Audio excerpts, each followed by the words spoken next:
escondi, guardaste no meu coração, pra eu não pecar contra ti, Senhor. A tua palavra escondi, e as vestes do sangue lavei, e das tuas águas bebi, pra ser uma oferta agradável a ti. Oh, aleluia! Minha vida a ti consagrei, meus 12 talentos são pra te servir. Oh, aleluia! Glória a Deus! Preciosos são teus, não vejo razão na minha vida sem ti. Tu és meu Senhor e meu Deus, assim como o fogo refina o ouro, vem tua alma em mim completa, até que o mundo possa ver tua glória em meu rosto brilhar. Meus irmãos, a paz do Senhor. Amém. Graças a Deus por ele ter nos dado a oportunidade de estar com os irmãos para junto de nós cultuarmos ao Senhor e aprendermos mais uma porção de sua palavra, né? Graças a Deus, o trabalho está longamente em boas mãos. Eu já estava com o celular na mão, preparando uma mensagem para o nosso presbítero Assis, para informar ele que não ia dar tempo de chegar, porque devido a essas chuvas e outras coisas mais, o transporte ali em Gaju está terrível. Mas graças a Deus, já escrevendo a mensagem, passou um conhecido nosso, que mora aqui em Pontezinha, de ser detetivo, né? Ele deu uma carona e a gente chegou. Aleluia! Glória a Deus! Também, mas ainda dentro do prazo para chegarmos aqui na congregação. Agradeço a Deus por ele ter nos dado esta oportunidade. Eu quero compartilhar com os irmãos o que está escrito no Evangelho segundo escreveu o evangelista Mateus, capítulo de número 11 e o versículo de número 29. Bem conhecido, mas é baseado neste versículo, uma parte deste versículo, que nós vamos rapidamente refletir dentro desses minutos que se seguem. Tomai sobre vós o meu jugo e aprendei de mim, que sou manso e humilde de coração, e encontrareis descanso para a vossa alma. Somente este versículo como base, e nós vamos rapidamente aprender algumas lições com o mestre por excelência chamado Jesus, né? Aprendendo com Jesus. Quando ele disse aprender de mim, é porque tem muita coisa que a gente realmente precisa aprender com ele, né? E nós vamos começar a aprender com Jesus, né, algumas lições. Bom, Jesus nos ensina, e eu gostaria que você abrisse a sua Bíblia, por favor, no Evangelho segundo escreveu o Dr. Lucas. Jesus nos ensina sobre o dever de orar sempre. Ele nos ensina sobre o dever de orar sempre, né? Nós estamos compartilhando não somente com os irmãos aqui, mas com algumas pessoas que, porventura, né, estejam online em casa também, vão estar aprendendo também algumas lições com Cristo esta noite, né? Jesus nos ensina sobre o dever de orar sempre. No capítulo 18 do Evangelho segundo escreveu o Dr. Lucas, Jesus ele conta uma parábola, né? Uma parábola sobre o dever de orar sempre e nunca desfalecer ou esmorecer. Orar não é uma coisa muito fácil, né? Orar é uma coisa difícil. Mas Jesus ensinou a gente, né? Ele nos incentiva a vivermos uma vida de oração. E ele conta uma parábola sobre um juiz iníquo, né? Um juiz que não temia respeitava homens, mas existia naquela mesma cidade uma viúva, que todas as vezes ia lá importunar ele, pedindo a ele que julgasse a sua causa, né? Importunava ele por várias vezes, né? E o texto diz que houve um momento em que ele não conseguiu mais aguentar a insistência daquela viúva, né? Ela chegava perante ele e dizia: faze-me justiça contra o meu adversário. Faça alguma coisa por mim, julgue a minha causa. E insistentemente, até que o texto diz que ele não aguentou e disse: por algum tempo não quis, mas depois disse consigo: ainda que não temo a Deus, nem respeite os homens, todavia, como esta viúva me molesta, versículo 4 e 5, hei de fazer-lhe justiça, para que, enfim, não volte e me importune muito. Né? Eu vou julgar a causa logo dessa mulher, ao menos eu fico livre e ela está me importunando. O Senhor disse: ouvi o que diz o injusto juiz, e Deus não fará justiça aos seus escolhidos, que clamam a Ele de dia e de noite, ainda que tardio para com eles? Então Jesus ele estava passando para a gente uma lição de vida sobre a importância de orar sempre, de insistir em uma vida de oração. E ele não somente incentivou, como também ele entrou pelo caminho da oração. No Evangelho de Mateus, capítulo 14, versículo 23, o texto diz, ou o versículo diz, que Jesus foi para um lugar à parte para orar também. Ele sabia a necessidade da oração, a importância, né, da oração. E observe que existem vários textos que Jesus argumenta a importância de a gente conversar com Deus, falar com Deus, né? Dedicar tempo para a oração.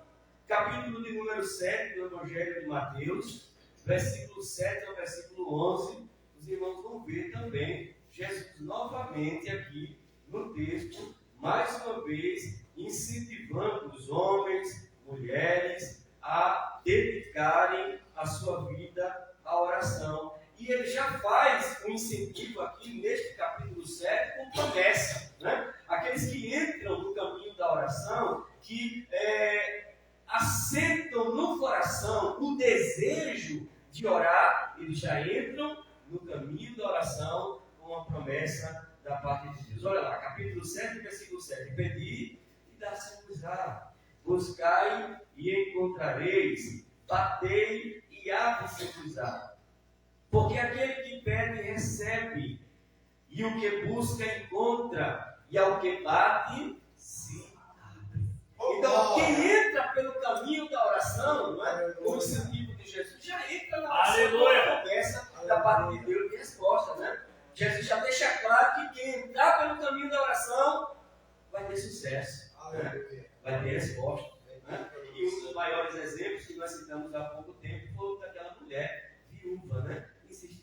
Insistiu. Isso Jesus usou um elemento natural, né? Usou um homem natural, um homem que não temia Deus, um homem que não respeitava homem algum, mas que mesmo assim, de tanta mulher insistir, ele não aguentou e resolveu atender e julgar a causa daquela mulher. Assim é Deus, irmão, né? Ele quer que a gente insista na oração, né? Que a gente persista, que não esmoreça, que não desfaleça, mas que no nosso coração a chama acesa pela oração continue, tendo em vista que está claro que a resposta vai chegar no tempo determinado. Glória a Deus. Bom, Jesus nos ensina, em primeiro lugar, sobre o dever de orar sempre. Segundo, sobre o dever de perdoar.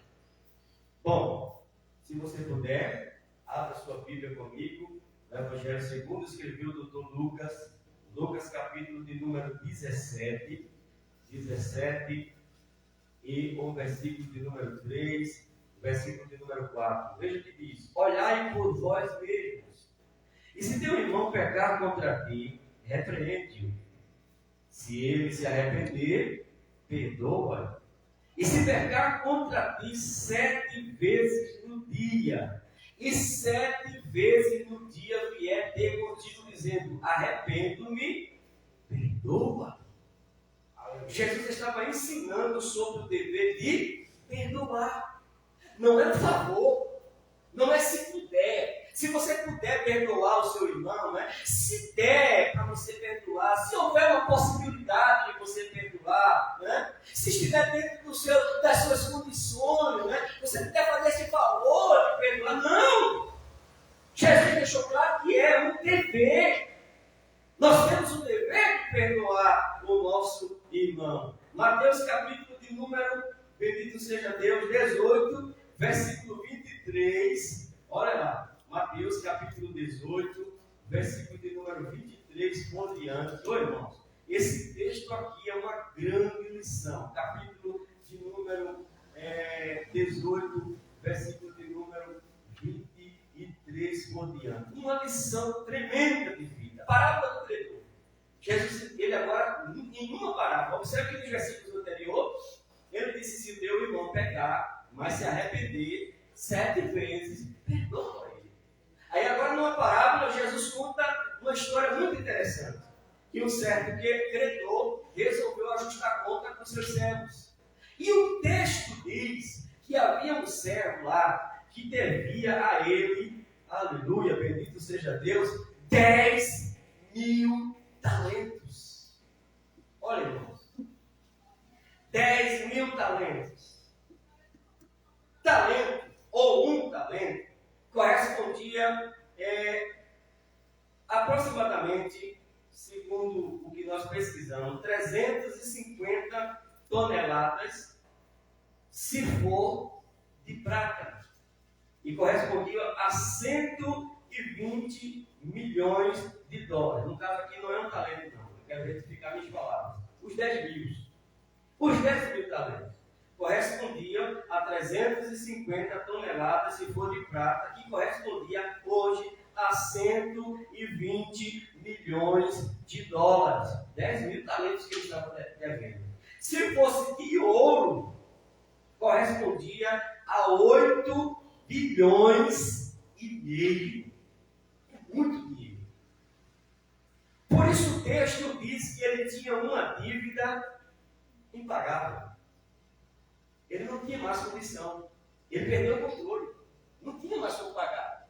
Não havia nenhuma possibilidade de aquele homem pagar ao seu credor, ao seu senhor, aquela dívida. Mas ele resolveu cobrar a dívida. Ele resolveu cobrar. E o texto diz que como ele já sabia que aquele homem não tinha condição de pagar a dívida, então ele arrumou um meio de aquela dívida ser paga. De que forma? Segundo o texto, versículo de número 25, não tendo ele com o que pagar, o seu senhor mandou que ele e sua mulher e seus filhos fossem vendidos com tudo quanto tinham, para que a dívida se lhe pagasse. Imagina só, irmãos. Para que a dívida fosse quitada, seria vendido ele, sua mulher, seus filhos e tudo que ele possuía. Imagina só que situação estava aquele homem. Versículo 26, a Bíblia diz: então aquele servo, prostrando-se, reverenciava, dizendo: Senhor, seja generoso para comigo e tudo te pagarei. Ele se humilhou, ele desceu, ele reconheceu que realmente devia, que não tinha condição de pagar, mas ele queria de alguma forma tentar resolver aquela situação sem precisar perder sua família. Aleluia. Versículo de número 27. Então o Senhor daquele servo, movido de íntima compaixão, soltou-lhe e perdoou-lhe a dívida. Imagina que alívio aquele homem sentiu, que alegria, que prazer. Meu Deus, eu estou livre dessa dívida, não vou perder mais minha mulher, não vou poder mais perder meus filhos, não vou perder meus bens, estou livre, graças a Deus. Quando ele ele saiu dali, Aleluia. Glória a ele Deus. encontrou um servo. Imagina só, versículo de número 28, acompanha aí. Saiu, porém, aquele servo e encontrou um dos seus conservos, que ele devia 100 dinheiro ordinários. E lançando mão dele, sufocava-o, dizendo: paga-me o que me deve. Observe que aquele conservo devia apenas 100 denários. Um denário corresponde ao salário de um dia, de um trabalhador comum. Vamos botar em média um dia de trabalho hoje, R$50, R$60 por dia. De um trabalhador comum. E tem gente que ainda ganha mais do que isso, né? Mais do que isso. O meu salário não dá nem R$50 no dia. O meu não dá R$50 no dia. Então, a dívida daquele conservo era de 100 denários, ou seja, 100 dias de trabalho. Né? 100 dias de trabalho. Era uma quantia razoável. Mas em comparação a do outro, que era o servo, que era 10 mil talentos, não tinha comparação. Pequena, né? Pequena dívida. Aí observa agora, versículo de número 29. Então o seu companheiro, prostrando-se aos seus pés, isso era conservo, rogava-lhe, dizendo: seja generoso para comigo e tudo te. Ele se humilhou também. Rapaz, é paciente, eu vou pagar. Né? Eu sei que eu estou apertado aí, o negócio está feio, mas eu vou pagar por você. Versículo 30. Ele, porém, não quis. Antes foi encerrado na prisão até que pagasse a dívida. Você vai ficar preso aí até você me pagar o último centavo que você me deve. Os outros conservos, quando viram aquela cena, ficaram contristados, tristes, e levaram ao conhecimento do seu senhor, que uma vez tomando conhecimento, mandou chamar novamente ele, e quando ele chegou perante ele: rapaz, eu perdoei a tua dívida, tu devia um valor tão alto para mim, e eu perdoei você. Por que você não agiu da mesma forma e perdoou o seu conservo? Por que você não deu perdão da mesma maneira que você recebeu o perdão? Já que você não fez isso, pegou ele, encerrou ele na prisão e ele ficou lá até pagar a sua dívida. E isso com tormentos, viu, irmãos? Isso com tormentos. Atormentadores, versículo de número 34. O Senhor estava indignado, o seu Senhor. Né? Mandou prender e entregá-lo aos atormentadores até que pagasse aquela dívida. Aí, no versículo 35, Jesus conclui com relação ao perdão: assim vos fará também meu Pai Celestial, se do coração não perdoardes cada um a seu irmão as suas ofensas. É sério, não é? É muito sério. Nós vivemos numa época em que tem muita gente que tem um coração duro. Né? Eu já ouvi alguém dizer, não foi que ninguém me disse, não, eu já ouvi alguém dizer: eu vou para o inferno, mas não perdoo. Eu já ouvi alguém dizer. Imagina só a capacidade dessa pessoa. Como está o coração dominado pelo rancor, pelo ódio, né? Pela cólera, em vez de deixar que o amor de Deus tome conta desse coração. Mas abra a tua Bíblia ainda, no Evangelho de Mateus, ainda falando sobre isso, capítulo de número 6. Esse versículo aqui é que pesa, irmãos. Esse aqui. Se os outros pesam, imagina esse aqui. Capítulo 6, versículo 15 do Evangelho de Mateus. Vejam as palavras de Jesus. Era Jesus ensinando sobre o dever de perdoar. Se, porém, não perdoar aos homens as suas ofensas, também vosso Pai vos não perdoará as vossas ofensas. Imagina o peso. Quem não perdoa, também não tem perdão. Imagina só. Se eu não dou perdão, automaticamente eu também não recebo perdão. E se eu não tenho perdão, irmãos, o risco é muito grande de partir para outra vida, né? A vida após a morte sem Deus. Porque um coração cheio de ódio, né, sem distribuir perdão, não pode jamais, em hipótese alguma, um homem ou uma mulher desse jeito encontrar-se com Deus. Né? Então Jesus ele enfatizava sobre essa importância da gente perdoar. Né? Perdoar. Se arrependeu? Perdoa. Né? Mas já é a segunda vez, perdoa. Né? Mas é a terceira, perdoa. Mas é a quarta vez, perdoa. Mas é a quinta, perdoa. Quando Jesus disse 7 vezes, ele não estava dizendo que era apenas 7 vezes. Até porque Pedro chegou para ele e disse: Senhor, se o meu irmão pecar contra mim, eu devo perdoar ele apenas 7 vezes? Então Jesus disse: não te digo apenas 7, mas 70 vezes 7. Jesus quer dizer o quê? Todas as vezes que ele pecar contra você e ele vier para você arrependido, perdoe. Abra o seu coração para o perdão e viva bem. A pior coisa da vida é uma pessoa viver sem abrir o coração para o perdão. Mas amém. Vamos para frente. Segunda coisa que Jesus nos ensina, aleluia, conforme Mateus, lá na sua Bíblia, capítulo de número 7, versículo 13 e 14. Jesus agora nos ensina a entrar pela porta estreita. Olha para aí. Capítulo 7, versículo de número 13 e 14. Entrai pela porta estreita, porque larga é a porta e é espaçoso o caminho que conduz à perdição. E muitos são os que entram por ela. E porque estreita é a porta e apertado o caminho que leva à vida, e poucos há que a encontrem. Porta larga é a porta da liberalidade. Né? É a porta do livre acesso, do pode tudo. Né? A porta que não tem freio, a porta espaçosa é a porta em que o homem e a mulher podem fazer tudo o que quiser sem nenhuma ordenança, sem nenhuma lei.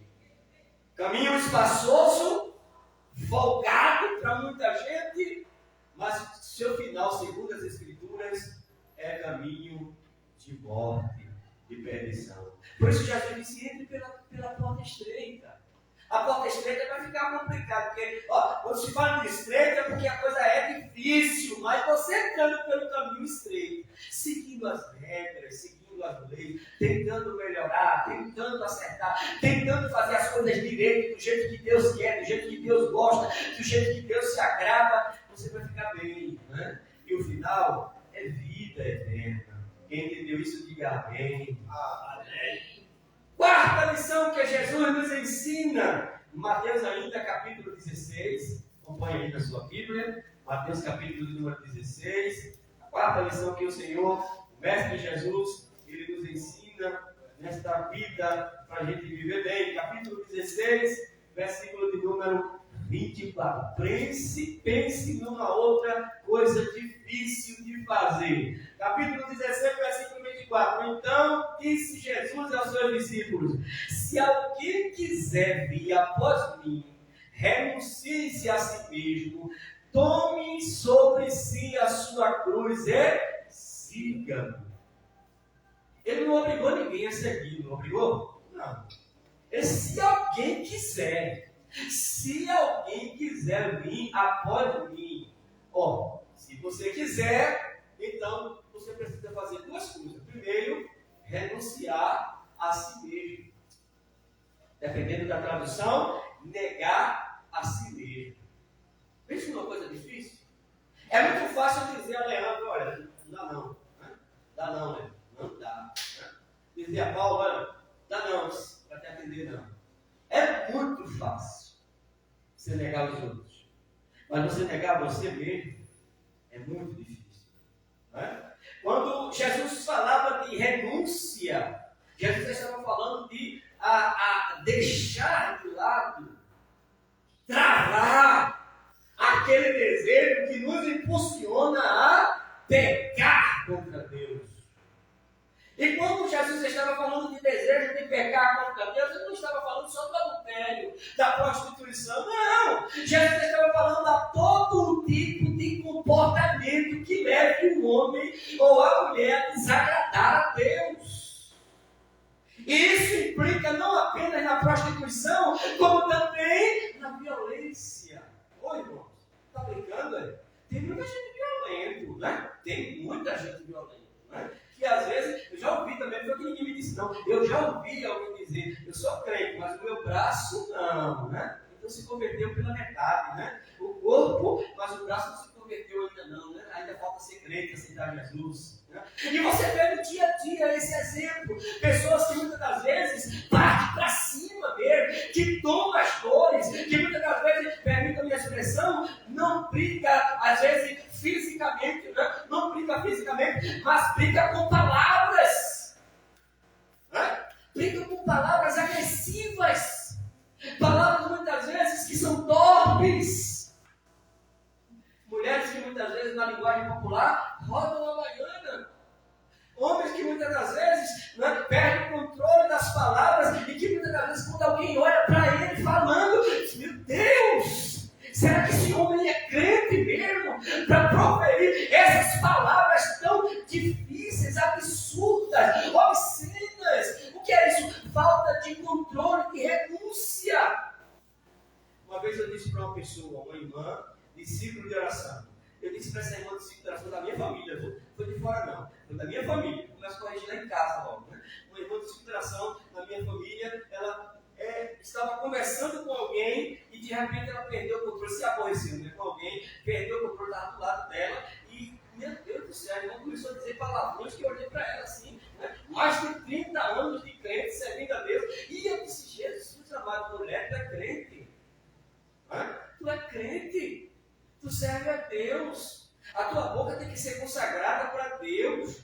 30 anos de crente, fazendo parte de uma comissão, do ciclo de oração, e com essa boca desse jeito, né? E não gostou muito, né? Da correção que eu disse, mas depois calou-se e parou de falar o que estava falando. Então, a gente precisa ter renúncia em todas as áreas da nossa vida, irmão. Todas as áreas. É renunciar a nós. É dizer não para nós mesmos. Na hora que aquela coisa ruim, a natureza humana. Porque, irmão, sinceramente, tem muita gente que às vezes, aparentemente, para as pessoas, é um superman, super-herói.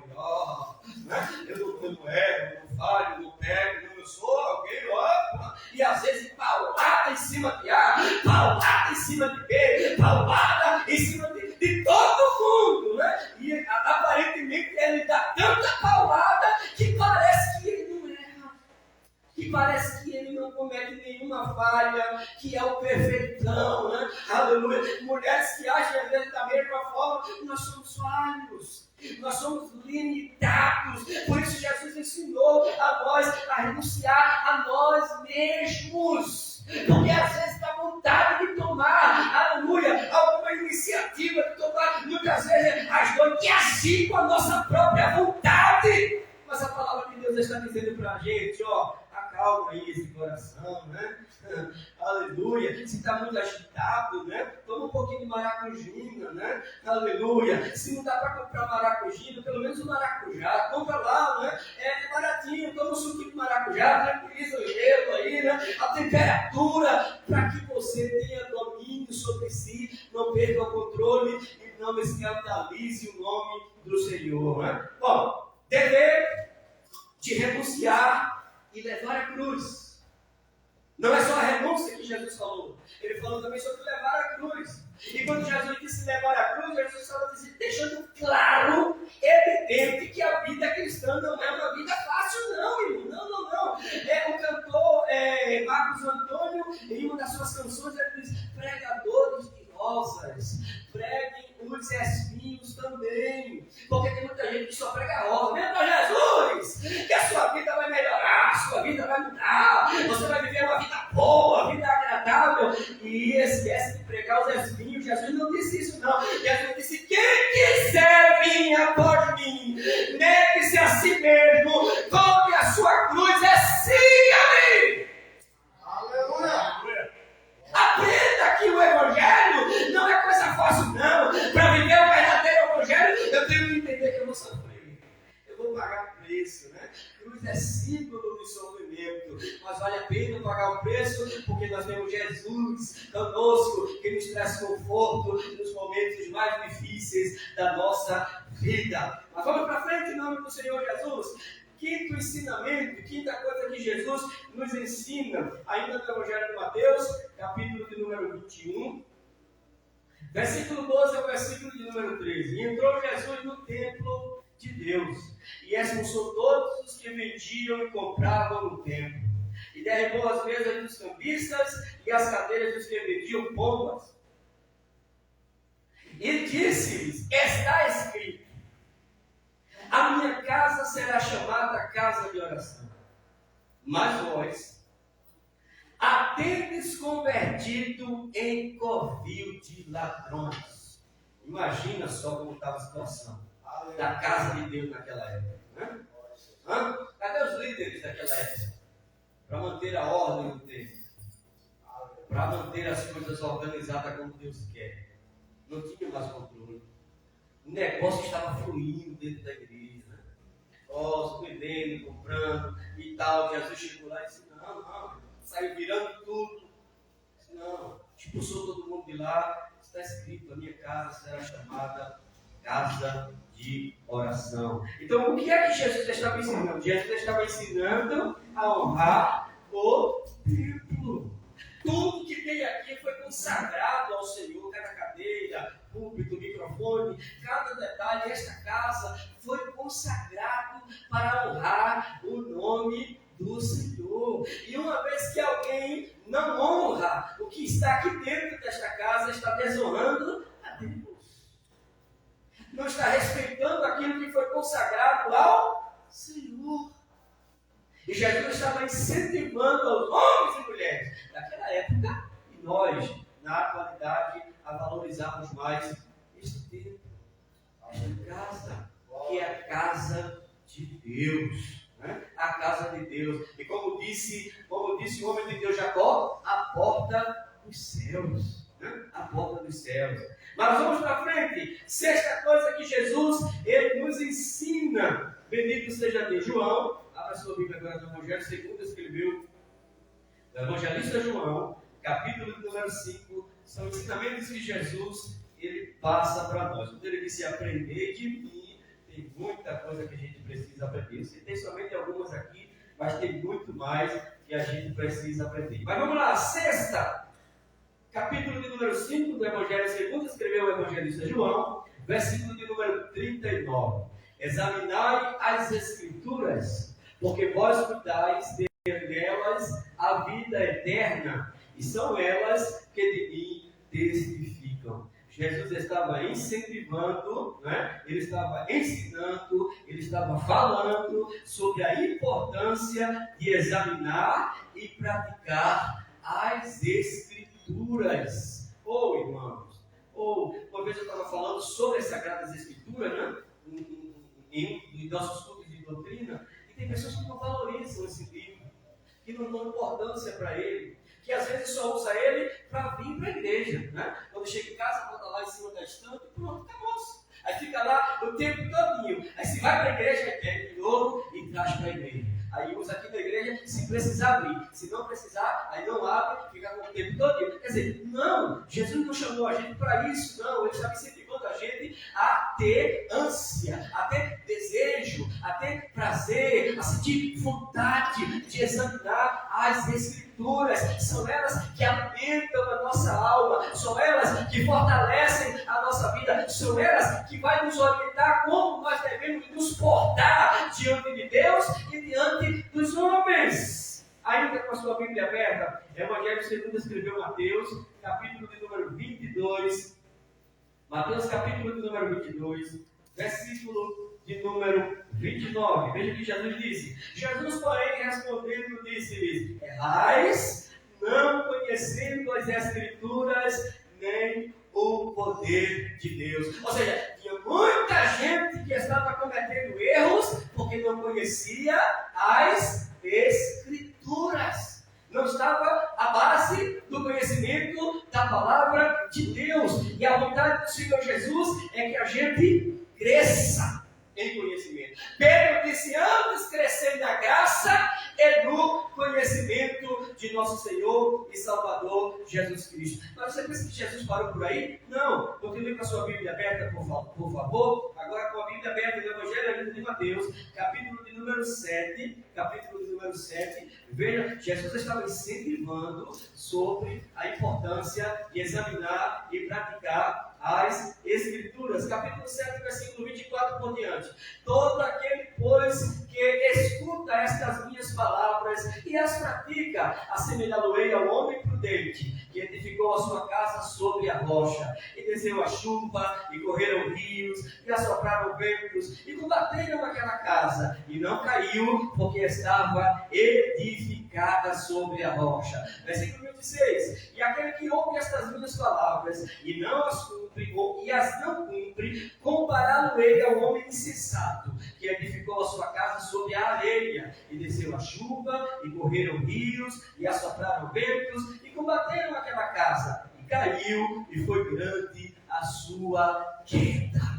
Quando alguém examina as Escrituras, quando alguém passa tempo lendo, examinando, se alimentando da palavra de Deus, essa pessoa se torna uma pessoa forte, irmão, imbatível, no sentido de que os vendavais da vida, quando vierem, Jesus usou elementos naturais, mostrando para a gente que tem coisa que vem contra a gente com o intuito de destruir a nossa vida mesmo. Observe, ele usou a chuva, ventos e rios. Chuvas, rios e ventos que o homem não consegue controlar. Ou seja, aquilo que vem contra a nossa vida é mais forte do que nós.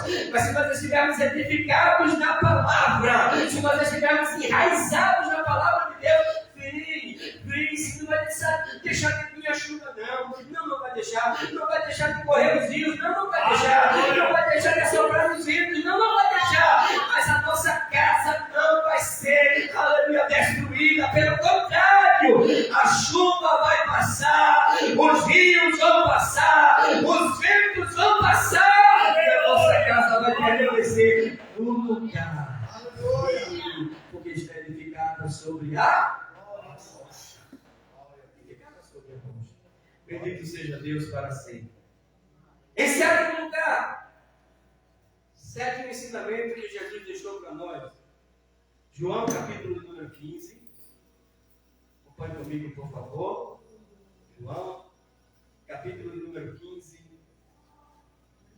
Esse também é muito difícil, mas é Jesus que mandou a gente fazer. João capítulo 15, versículo 12. Olha o que diz: o meu mandamento é esse, que vos ameis uns aos outros, assim como eu vos amei. Amar, como diz as Escrituras. E como é que diz as Escrituras, irmãos? Como é esse amor que Jesus está me ensinando aí, que as Escrituras mandam amar? Está aqui, abre a sua Bíblia, por favor. Carta de Paulo aos Romanos, capítulo de número 12, versículo de número 9 e versículo de número 10.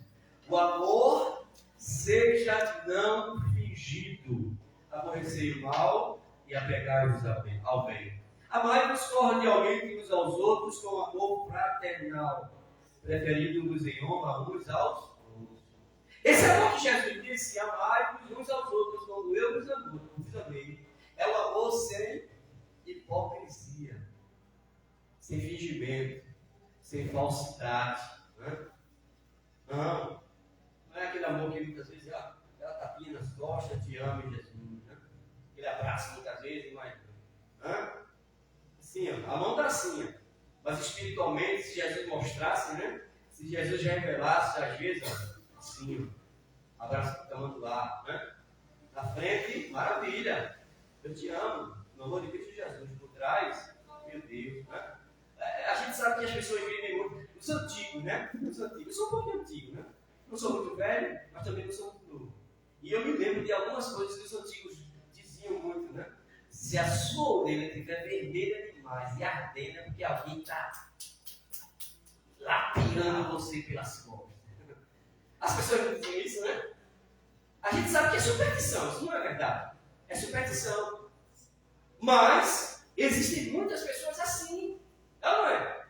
Que na frente o amor, mas por trás, né? Só Jesus tem misericórdia, né? Aí Jesus estava dizendo que o amor deve ser. Jesus disse: amai-vos. Paulo estava dizendo: o amor deve ser sem hipocrisia, sem falsidade. Né? Capítulo de número 13, versículo 34 e 35 do mesmo Evangelho de Mateus, Jesus disse que nisto seríamos conhecidos, se nós amarmos uns aos outros. Uns aos outros. Nosso amor é falho, é ou não é? É. Até porque nosso amor é humano. Mas nem por isso podemos deixar de amar. Podemos? Não. Dentro da nossa limitação, com a ajuda de Deus, a gente precisa amar. Encerrando, em nome do Senhor Jesus, faltam 2 minutos para 9 horas. Encerrando, oitavo ensinamento de Jesus para nós. João, capítulo de número 13. Nós vamos encerrar aqui, em nome do Senhor Jesus. João, capítulo de número 13. Pense numa lição de vida que Jesus passou para nós, na época para os discípulos e para nós hoje na atualidade também. Capítulo número 13, do Evangelho de João, versículo de número 12 a 15. Depois lhe lavou os pés. Ou melhor, depois que ele lhes lavou os pés e tomou as suas vestes e se assentou outra vez à mesa, disse-lhes: entendeis o que vos tenho feito? Versículo 13. Vós me chamais mestre e senhor, e dizei bem, porque eu o sou. Versículo 14. Ora, se eu, senhor e mestre, vos lavei os pés, vós deveis também lavar os pés uns aos outros. Porque eu vos dei o exemplo, para que como eu vos fiz, façais vós também. Jesus, agora, encerrando esse ensinamento que nós estamos passando, ele nos ensinou a sermos humildes. Irmãos, a gente precisa ter cuidado, porque tudo aqui passa, não é? Tudo passa. Ah não, eu sou o coordenador da área, sou poderoso. Coitado desse. Quem sou eu? Né? Quem sou eu? Nós não somos nada, irmão, sem Deus. E precisamos aprender essa lição. Né? A lição da humildade. Eu me lembro que uma vez, eu estou encerrando agora, eu estava já como presbítero da igreja, pela misericórdia, e dirigente de uma congregação. E chegou os 2 escalados. Não tinha nenhum obreiro na congregação, só eu, dirigente. Os obreiros desse dia não chegou. E eu estava na porta, e quando os 2 chegaram, eu disse: pode ir para o público. Né? E um deles, diácono, disse assim: não, meu presbítero, que é isso? Não, o senhor é presbítero da igreja, não é tirar os seus caras, o senhor está lá, eu fico aqui na porta. E ele não foi embora. E eu fiquei na porta. Fui o porteiro naquele dia. Né? Depois de porteiro, eu fui o diácono. Tirei a oferta, fiz a contabilidade. E eles fizeram tudo. Deixei de ser presbítero por causa disso? Não deixei. Isso não mudou em nada. A gente precisa entender essa realidade. Uma vez eu cheguei num culto de Santa Ceia, estou encerrando agora, culto de Santa Ceia. E quando eu subi no púlpito, já como presbítero da igreja, tinha um monte de auxiliar sentado no púlpito, né? Alguns presbíteros na frente, evangelistas, e atrás um monte de auxiliares e até diáconos sentados lá. E quando eu botei o pé entre a bancada dos auxiliares e presbíteros, estava lá um monte de água lá derramada, já estava aquela lamazinha, de tanto alguém pisar para lá e para cá, e nenhum deles teve a coragem de descer para pegar um pano e limpar aquilo ali. Eu automaticamente desci, peguei, perguntei ao diácono lá: onde é que está aquele mop aqui? Está aqui o mop. Ele nem imaginava o que ele ia fazer. Né? E quando quando ele me deu um mop, ele até se arrependeu. Acho que pegar de volta, disse, não. Peguei o mop, fui lá, limpei a área todinha e tudinho olhando para mim, né? Limpei a área todinha, desci, novamente entreguei o mop, voltei para o meu lugar e fui orar. Isso me matou o quê? Nada, irmãos. A gente precisa aprender a humildade. Maior é sério, meu irmão. Deus abençoe a todos. Aleluia, glória Em a nome Deus. do Senhor Jesus. Deus abençoe o presbítero Assis, o presbítero Leandro, que saiu, né, foi trabalhar. Deus o ajude. Nós vamos estar orando por ele, né, com a oração final para Jesus livrar, guardar, proteger de tudo mal. Deus abençoe o dirigente da congregação, auxiliar Severino, que atendeu meu pedido, dizendo: vá para lá, porque se eu não chegar a tempo, o senhor vai estar lá me representando lá, entregando um ídolo, né? Bom, Deus abençoe, Senhor de Deus. Deus abençoe o auxiliar Paulo, né? Aperreio demais, a gente chama ele de Paulo Marinho, né? É uma bênção, né? Amigão, Deus te abençoe. Cada uma das irmãs que fazem o ciclo de oração, jovens, Deus abençoe em nome de Jesus. Está com o nosso presbítero assim. Glória a Deus.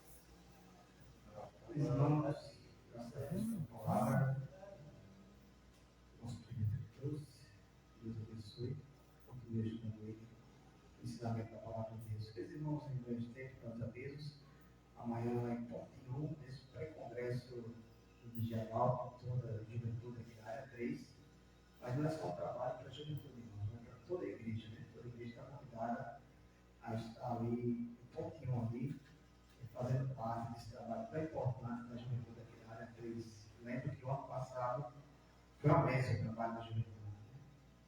Jovens voltando-se para Jesus, entregando a vida a Jesus, outros também sendo batizados do Espírito Santo de Deus, outros sendo renovados, ou seja, foi um trabalho que Deus se fez presente ali na congregação de Pontinho. Então, eu acredito que esse ano não seja diferente, que o Espírito Santo de Deus vai trabalhar no meio da igreja do Senhor. Amém, igreja? Então, todos estão convidados a estar na congregação de Ponte 1 amanhã e também no sábado à noite, no dia 30 e no dia 1, o trabalho da juventude aqui no pré-congresso da área 3. Sábado pela manhã, irmãos, temos aqui também consagração. É isso? Esse sábado agora não deu para vir porque, devido a algumas atividades minhas no fim, estava cansado fisicamente. Mas sábado agora, se Deus permitir, nós estaremos aqui. Se consagrando também, esperando